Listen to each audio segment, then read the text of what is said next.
आपको क्या करना है, पहले आपने ब्रेथ की आवाज को सुनना शुरू किया, सुनते सुनते आपको इसके पीछे से, इस ब्रेथ के पीछे से एक पतली सी आवाज सुनाई देगी। वो पता है कैसी होगी? हो सकता है किसी को झिंगुर की आवाज सुनाई दे।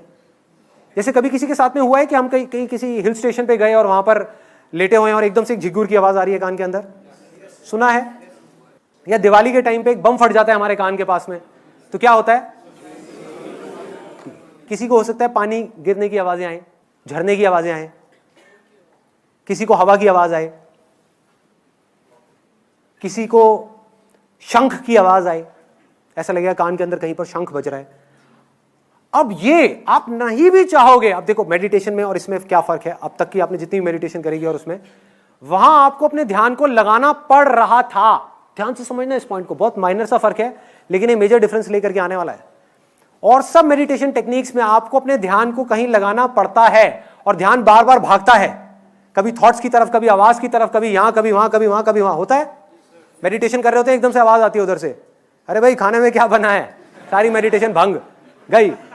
ऐसे ही होता है क्योंकि आप ध्यान को वहां रोकने की कोशिश कर रहे हो, और ध्यान को रोकना जब तक कि आप पूरे तरीके से नहीं समझ जाते कि ध्यान है क्या, रोकना इज नेक्स्ट टू इम्पॉसिबल आपके लिए। तो ध्यान को रोकना नहीं है, बाकी जगह पे आप ध्यान को कंट्रोल करने की कोशिश कर रहे हो, धीरे धीरे धीरे धीरे।